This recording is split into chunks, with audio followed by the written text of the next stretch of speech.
Hello dear student, welcome back to our YouTube channel electrician career. अभी तक हम soldering के बारे में पढ़ चुके थे। अब शोल्डरिंग के बाद हम शुरू करेंगे डीसी थ्योरी, जो कि बहुत ही इम्पॉर्टेंट टॉपिक है इलेक्ट्रिशियन का। डीसी थ्योरी में सबसे पहले आपको मुख्यतः एसी और डीसी के बीच में मैंने अंतर बताया था। डीसी के यूजेस बताए थे कि डीसी का कहाँ कहाँ यूज होता है, बैटरी और बहुत सारे ऐसे इक्विपमेंट जहाँ पर हमें चार्जिंग बार बार करनी होती है, वहाँ डीसी का प्रयोग होता है। विद्युत धारा में एसी और डीसी का अंतर हमने देखा कि एसी मतलब अल्टरनेटिव करंट, डीसी मतलब डायरेक्ट करंट। उसके बाद हमने देखा डीसी का जो है केवल जनरेशन और डिस्ट्रीब्यूशन होता है, एसी का जनरेशन ट्रांसमिशन डिस्ट्रीब्यूशन होता है। तो डीसी थ्योरी के अंतर्गत सबसे पहले हम देखेंगे कि प्रतिरोधों को श्रेणी क्रम में और समानांतर क्रम में जब हम संयोजन करते हैं तो किस तरह से हम श्रेणी और समानांतर प्रतिरोधों को जोड़कर उनका टोटल निकालते हैं। टोटल निकालने के बाद हम उन्हें कैसे सॉल्व करते हैं। जब प्रतिरोध श्रेणी क्रम में जुड़े हैं तो प्रत्येक प्रतिरोध वोल्टेज ड्रॉप करते हैं, जब प्रतिरोध समानांतर क्रम में जुड़े हैं तो करंट डिवाइड होती है। ये पूरे अंतर आज हम देखेंगे। उसके बाद हम ये देखेंगे जो ओम्स लॉ है, ओम्स लॉ किन परिपथों में लगता है, तो डीसी परिपथों में लगता है। ओम्स लॉ का प्रयोग क्यों किया गया, पूरी ही इलेक्ट्रिकल थ्योरी जो है ओम्स लॉ पर डिपेंड है। तो ओम्स लॉ क्या है? ओम्स लॉ कक्षा 6वीं 7वीं 8वीं 9वीं या 10वीं में हमने पढ़ा है। ओम्स लॉ सबसे पहले हम देखेंगे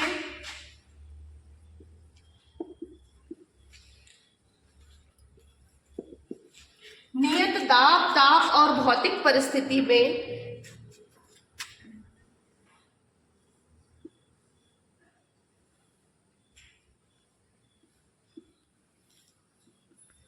किसी परिपथ में बहने वाली विद्युत धारा उस पर लगाए गए विभवांतर के समानुपाती होती है। ओम्स लॉ के अकॉर्डिंग होता है V समानुपाती I। इसमें समानुपाती का चिन्ह हटाने के लिए हम एक नियतांक प्रयोग करेंगे जिसे हम R कहेंगे। R मतलब रेसिस्टेंस, इसकी इकाई होती है ओम। V मतलब वोल्टेज, इसकी इकाई होगी वोल्ट। वोल्टेज की इकाई क्या होगी, वोल्ट होगी। और I मतलब एम्पियर, विद्युत धारा, इसकी इकाई I मतलब एम्पियर। I करंट, इसकी इकाई होगी एम्पियर। ठीक है, ये करंट है।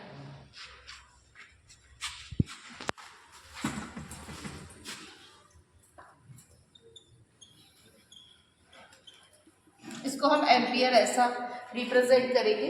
तो विद्युत धारा में ओम्स लॉ का प्रयोग हमेशा डीसी परिपथों में किया जाता है। V समानुपाती I होता है। समानुपाती का चिन्ह हटाने के लिए हमने इसमें R एक नियतांक प्रयोग किया। इसमें एक मैजिक ट्रायंगल आप लोग देख लीजिएगा।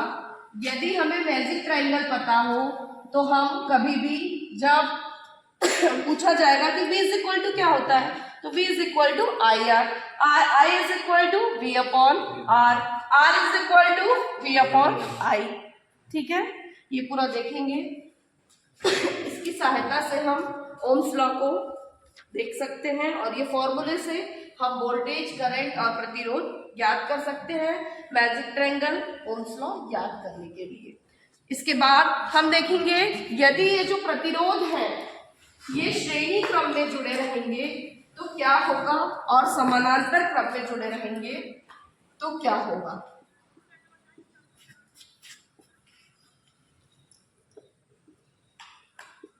सीरीज सर्किट और पैरेलल सर्किट। सीरीज मतलब एक लाइन से जुड़े होंगे, पैरेलल मतलब समानांतर होंगे। सीरीज R1 R2 R3, ये R1 R2 R3। जब प्रतिरोध श्रेणी क्रम में जुड़े होते हैं तो हमेशा उसमें वोल्टेज डिवाइड होता है। जब प्रतिरोध समानांतर क्रम में जुड़े होते हैं तो करंट इसमें डिवाइड होती है। इसके बाद जब प्रतिरोध श्रेणी क्रम में जुड़े होते हैं तो इनका RT बराबर होता है R1 plus R2 plus R3।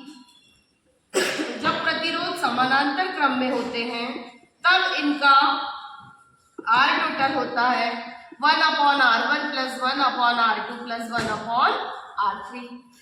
ठीक है, ये देखा आपने। इसके बाद इसमें जब श्रेणी में वोल्टेज डिवाइड होगा तो VT is equal to V1 plus V2 plus V3। इसमें करंट डिवाइड होती है तो IT is equal to I1 plus I2 plus I3। इसमें आपको निकालना पड़ेगा V1 V2 V3। कैसे निकालोगे? I R1 I R2 और I R3 से, और इसमें आपको निकालना पड़ेगा I1 I2 I3। कैसे आएगा I1 I2 I3? I is equal to V upon R। ये आपका सीरीज सर्किट और पैरेलल सर्किट के बारे में है, एक बार ध्यान से सुन लीजिए। जब प्रतिरोध श्रेणी क्रम में है तो वोल्टेज डिवाइड होगी, जब प्रतिरोध समानांतर क्रम में है तो उसमें करंट डिवाइड होगी। ये आप लोग इसका अंतर पढ़िएगा। इसका मैं आपको नोट्स भी PDF भी भेजूंगी। Okay, thanks for listen.